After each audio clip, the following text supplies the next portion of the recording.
pastor Fábio Silva, uma palavra de fé.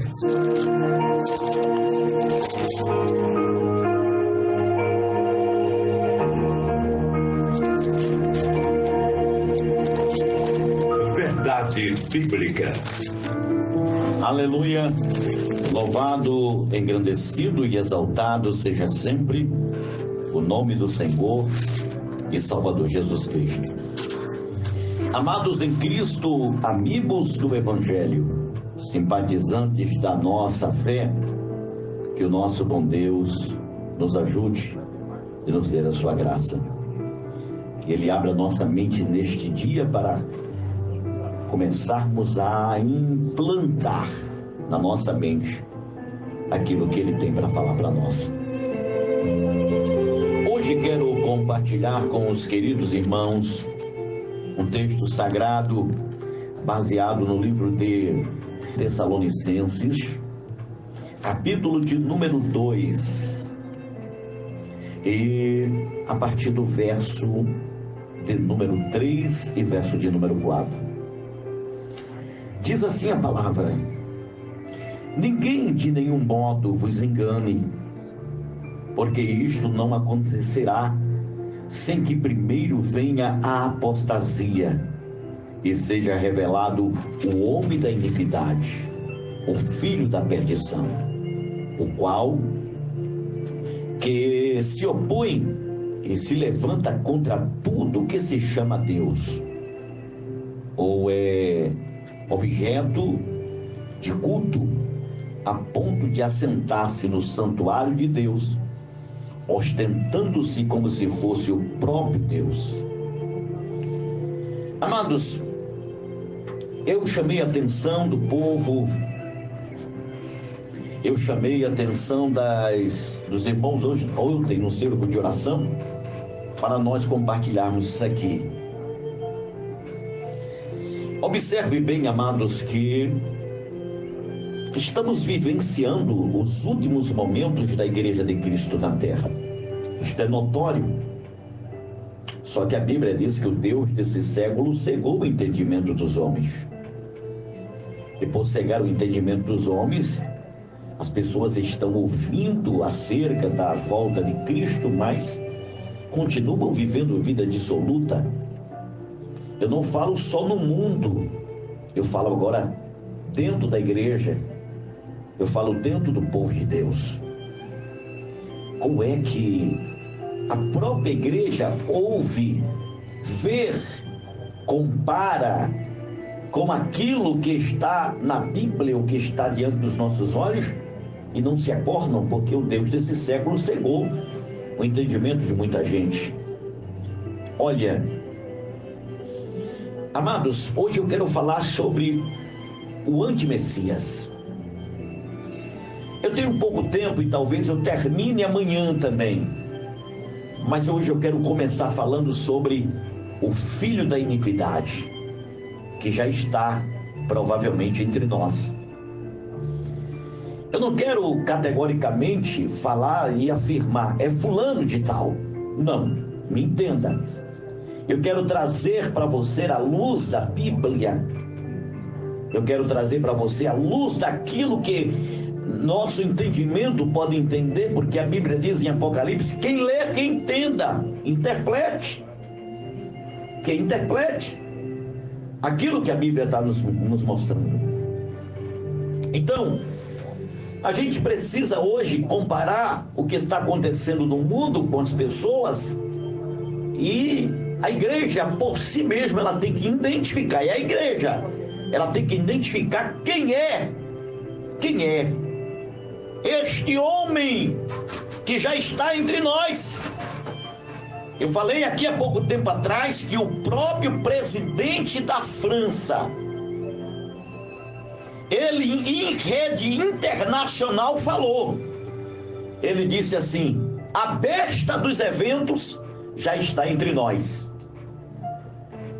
Então, peraí, ele não falou que era ele, porque eu tenho visto muitas teorias de pessoas que estão ministrando sobre escatologia, que estão afirmando categoricamente que o Macron seria o antimessias. Bom, isso aí eu descarto pela sabedoria que Deus tem colocado no meu coração, pela sua infinita misericórdia, porque nada é nosso. Mas Macron se encaixa dentro do contexto bíblico como como uma besta na questão de uma liderança política. Observe que ele é o homem que está comandando a liderança política. Ele está comandando o cenário político. Ele vai para vários lugares e faz apaziguamento em acordos, porque ele tem o papel da liderança política. Então muita gente está se enganando por causa do nome dele. Por que o nome dele?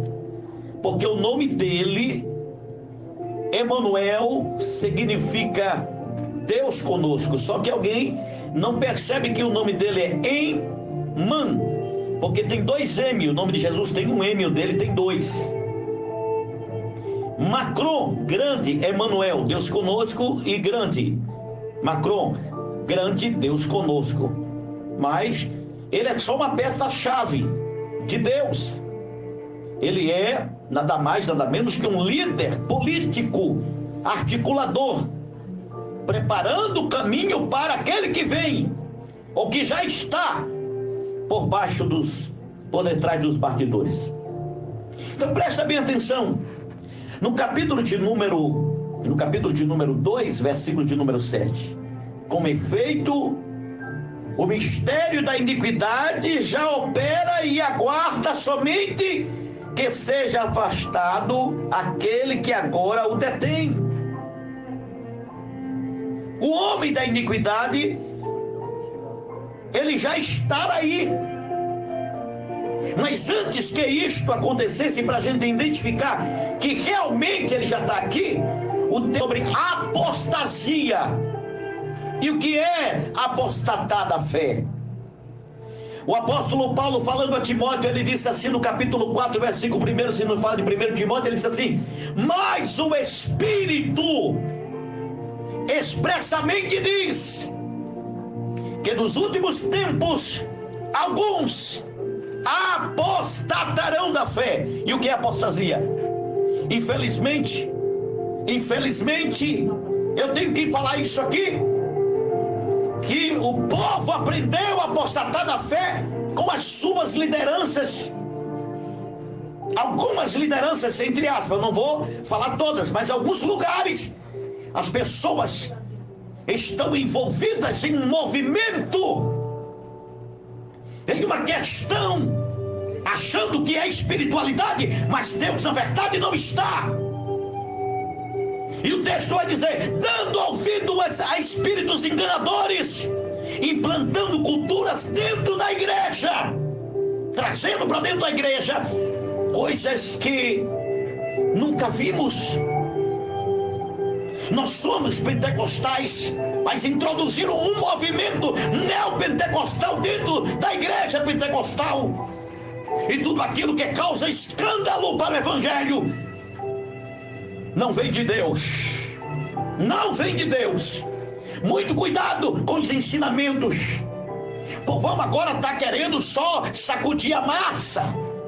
Deus levantou muitos pregadores, mas os pregadores se apegaram em sacudir o povão e tomar a glória para si. E aí levaram o povo a entender que só aqueles movimentos e aqueles pulos e aquelas coisas, sabe, traria a unção do Espírito e atraía. Não, o Espírito de Deus trabalha na simplicidade. Sempre trabalhou na simplicidade. E aí o que acontece? A igreja perdeu a doutrina, porque Paulo disse assim: nos últimos tempos essa doutrina seria rejeitada, seria como comichão nos ouvidos, e os homens rejeitariam porque não queriam ouvir a doutrina. Em muitos lugares a doutrina foi banida.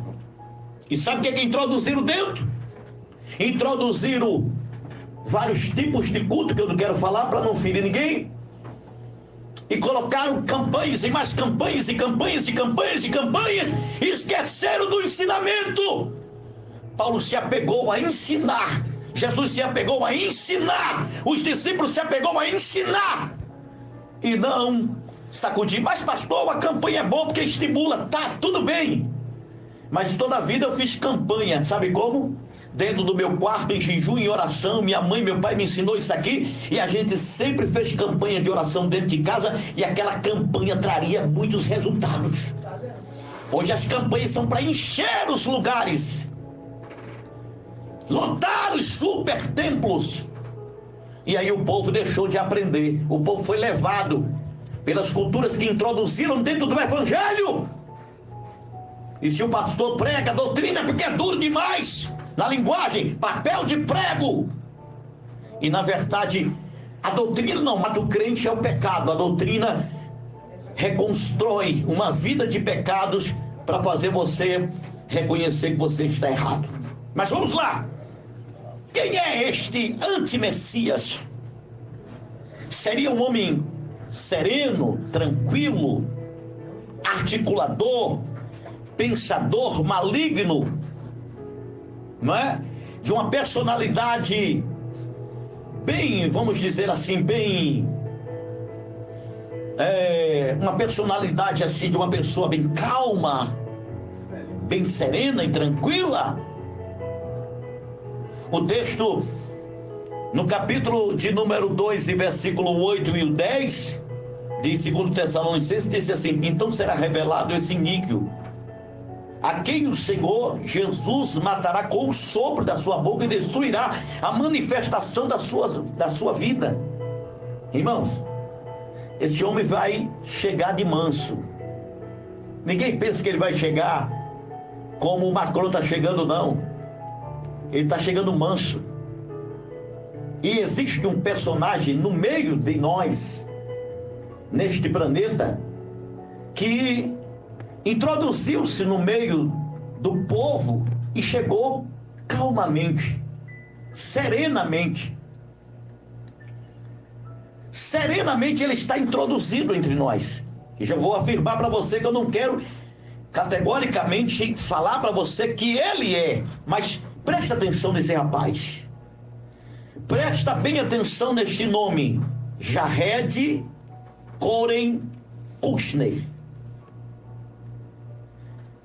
Esse menino é descendente de judeu. Ele tem sangue judeu.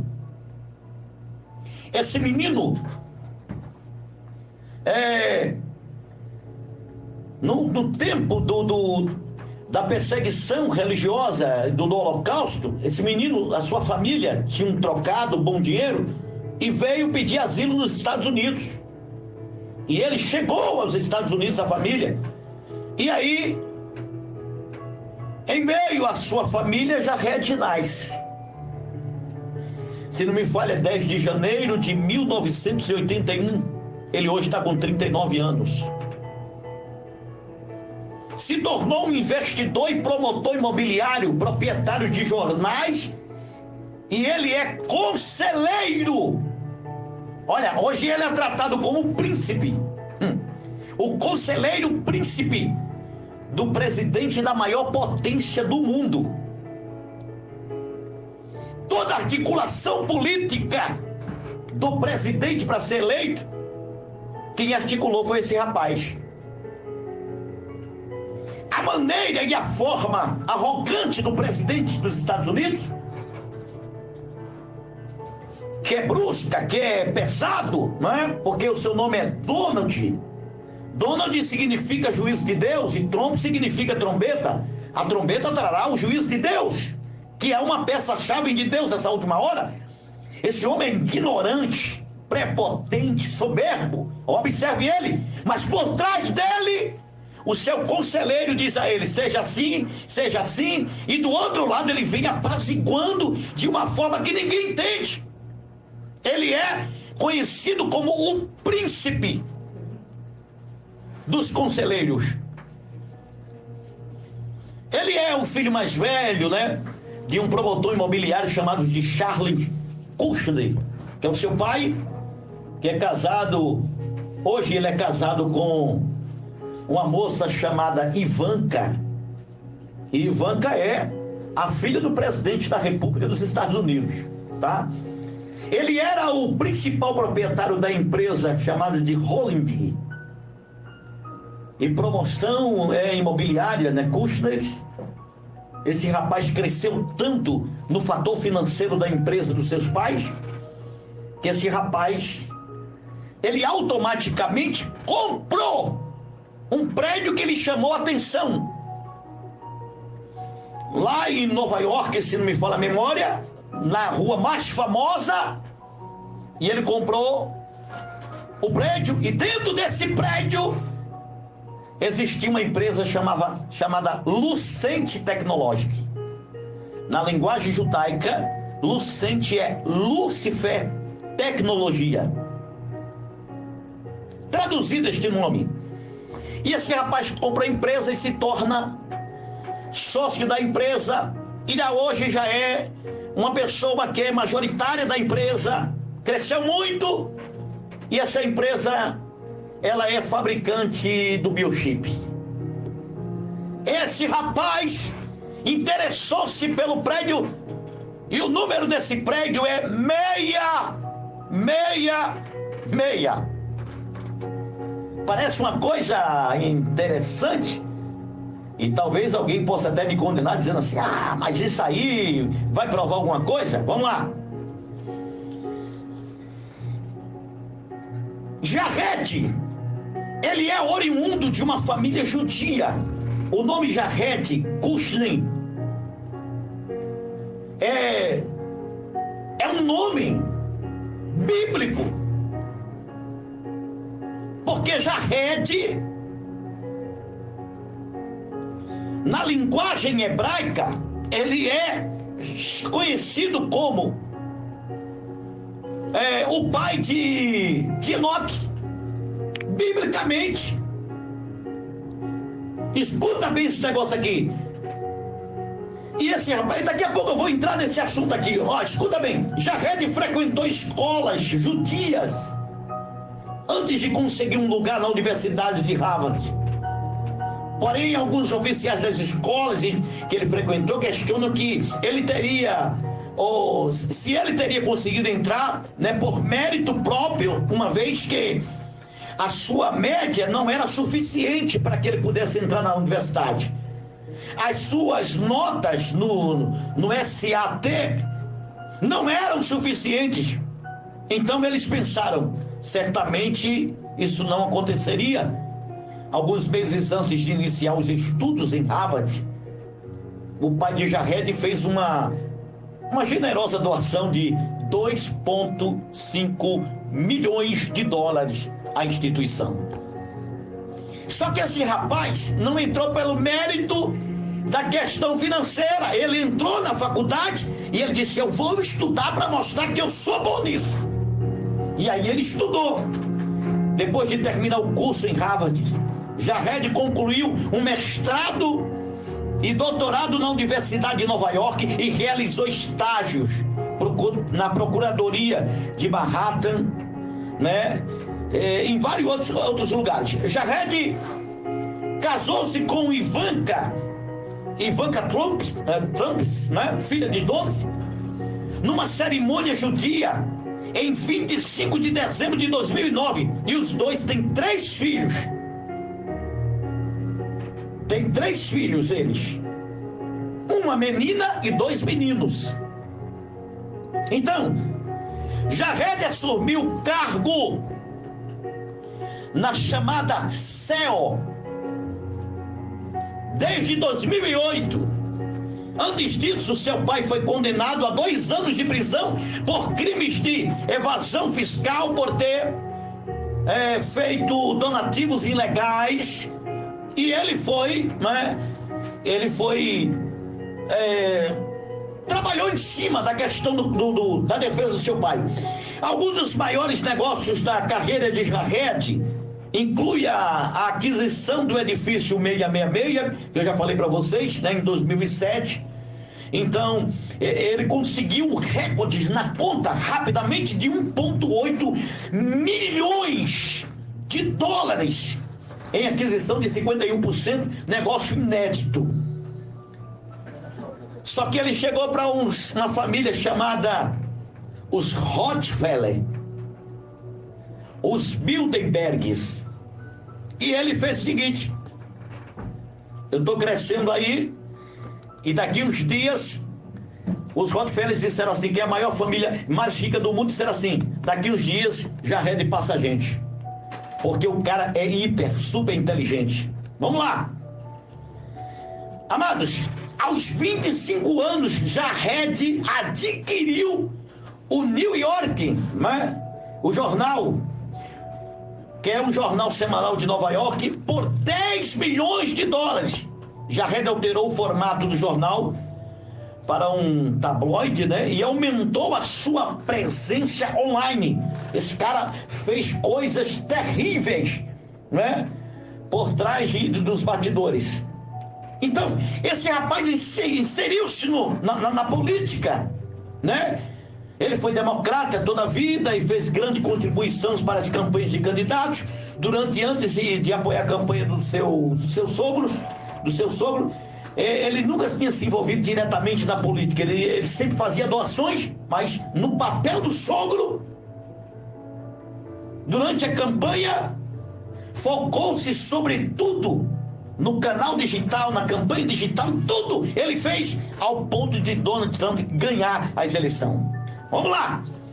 Esse menino que cresceu e hoje está com 39 anos, esse camarada tornou-se o príncipe conselheiro do presidente.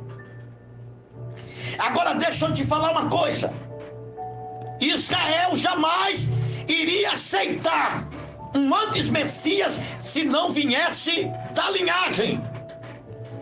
Israel é duro. Então ele é judeu. Eita, meu Deus do céu, ele é judeu. Ele, para casar com Ivanka, ele saiu do judaísmo, se afastou, casou com Ivanka, depois convenceu ela também a ser judia, ela aceitou ser judia, e depois que ele convence ela, sabe o que foi que aconteceu? Ele pegou e voltou para o judaísmo. Ele é judeu ortodoxo liberal.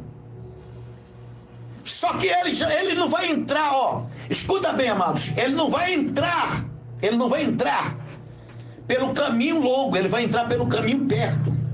E aí ele consegue, por trás, ele consegue chegar ao presidente, faz amizade com ele, ele começa a articulação dele, e ele consegue fazer amizade também com os palestinos, e convenceu um acordo de paz entre judeus e palestinos. Eis aí um sinal que mostra que esse rapaz não é uma pessoa qualquer. E aí ele consegue fazer, ontem eu falei isso aqui, ele consegue fazer com que as portas dos aeroportos de Israel, lá de Tel Aviv, e de lá, dos que eram inimigos de Israel, abrirem a porta do aeroporto, e pela primeira vez depois de muitos anos, um avião sai de Israel, e ele faz questão de estar dentro do avião e vai direto para a Palestina. Meu Deus do céu! Por ser chamado de príncipe, Donald Trump disse assim: se Jared Kushner não conseguir fazer paz entre Israel e os palestinos, ninguém conseguirá. Ele falou tudo aquilo que a igreja precisa saber. Ele identificou quem era Jared. E aí o que é que acontece? Ele agora está tomando todo o trajeto do caminho que Macron tomou. Então Macron preparou e ele vem atrás. E ele está fechando vários acordos, inclusive virá aqui no Brasil. Amados, precisamos entender uma coisa. A igreja precisa acordar. Eu acredito que hoje a mensagem é só em termos dessa introdução para você entender. E aí, amados, amanhã a gente traz falando sobre o Cabala. Por que o Cabala tem a ver nisso? Por que os judeus têm a ver nisso? Por que os judeus estão ligados? Os judeus já estão dizendo que o anti-Messias já está entre eles. Já o chamam de príncipe. Amados, a igreja tem que acordar. As informações que estão chegando na mídia, para cada um de nós, nos dá o direito da gente ver que essa situação é terrível. Amanhã eu quero falar sobre a linhagem dele. Biblicamente falando, eu quero falar sobre a linhagem dele. Porque ele sai desta linhagem aqui, biblicamente. Então tudo se encaixa dentro daquilo que o mestre falou. Eu ainda afirmo categoricamente para vocês, eu não estou afirmando que ele é realmente, mas tudo leva a nos entender que esse camarada, ele é um pretendente muito forte. Sabe o que acontece? Dia 17 de outubro, o mês que vem, haverá um grande anúncio aqui no mundo todo, internacional. A Bíblia vai ser extinta, você sabe disso, né? Porque disseram que a Bíblia está ultrapassada. E Jesus disse: passará o céu e a terra, mas as minhas palavras permanecem para sempre. O céu e a terra passam, mas a palavra nunca ficou ultrapassada. Alguém vai poder tirar a Bíblia e vai ser recolhido os exemplares, tá? Saiba disso. Vai ser recolhido os exemplares. E haverá leis duras para quem tiver a Bíblia ainda em casa. E aí, sabe o que acontece? Quando fizeram um recolhimento, é recolhendo um e entregando a outra. Para que as pessoas comecem a se readaptar ao que a outra está escrito. Mas o salmista disse uma coisa: eu escondi a tua palavra no meu coração para não pecar contra ti. E esta palavra tem que surgir na nossa vida nos dias atuais. Nós temos que esconder ela no nosso coração. Quem teve tempo de ler a Bíblia, que leu, que não leu, que deixou de ler, vai sofrer consequência e vai ser levado pelas coisas que vêm por aí. Entenda uma coisa, preste atenção: o cenário está preparado para o anti-Messias. A liderança religiosa, Macron é a liderança política, porque Macron já organizou e fez a Confederação dos 10 Países, que está baseado no capítulo 13 do livro de Apocalipse, nos falando sobre os 10 chifres da besta. Os 10 diademas sobre os chifres são 10 poderes aquisitivos dos países ricos. E observe que os 10 países ricos são do mercado comum europeu.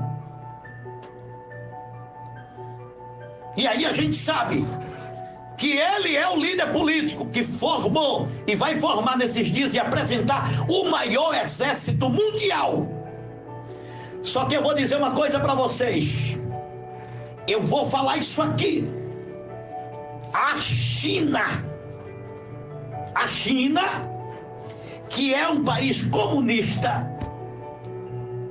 que durante a pandemia derrubou as igrejas, prendeu os pastores, acabou com as lives do cultos online. Sabia disso? De tudo que se aconteceu, porque a mídia não estoura, mas está lá. Sabe o que acontece? Ela está super, hiper envolvida com o anti-Messias. Quando isso aconteceu, sabe o que foi que aconteceu? Eles impulsionaram a pedir mundialmente um só governo. Já está todo preparado o cenário. No México, os cristãos estão morrendo de sede. E quando chega na porta para pedir água, você quer água? Quer? Negue a sua fé, eu lhe dou água. Em Uganda, na África, olha o que nós falamos hoje. No Mercosul, aqui também temos a perseguição da igreja. O Evo Morales implantou diversas leis contra a igreja. O cerco está apertando. O antimessias está vindo aí. Ele vai enganar o mundo, mas a igreja de Cristo não será enganada. A igreja de Cristo, obrigação de aprender isso aqui. Vai juntando as coisas. Deixa de estar vendo TikTok. Deixa de estar no teu WhatsApp. Sai do teu Facebook, rede social. Não é pecado você estar nela não, mas vai lá pesquisar naqueles lugares que são realmente verdadeiros. Vai adquirir conhecimento, pega livros, escuta a mídia. Escuta, vai juntando as coisas, deixa a tua Bíblia aberta todo dia, e todo dia tem notícia. Todo dia eu recebo notícia de um site do Oriente Médio, traduzido para a nossa língua. O judaísmo, a cabala, já abriu as portas para o antimessias. O negócio está fechando o cerco. Está tudo preparado, amados. Porque a cabala envolve judeus, não é? São rabinos que ali existem, que depois eu vou informar para vocês como é que funciona. E eles estão lá. Eita, meu Deus! Eu estou vendo a hora. Eu escuto no meu ouvido. Às vezes eu estou assim, parado, e é como se o meu ouvido, sabe, estivesse aguçando os sons que me rodam. Mas eu escuto tudo, mas na verdade, na minha mente, eu quero escutar aquele toque da trombeta. Eu quero escutar. Aleluia. Na minha mente está pedindo isso aqui, ó, para que o meu ouvido esteja atento. Aleluias. A trombeta vai tocar. Quem quiser que fique aí, que abrace as leis, a implantação do chip, a implantação do reino do antimessias, porque a igreja de Cristo não estará aqui, estará para sempre com ele na eternidade. Quem tem ouvidos para ouvir, ouça o que o Espírito de Deus está dizendo para o seu povo.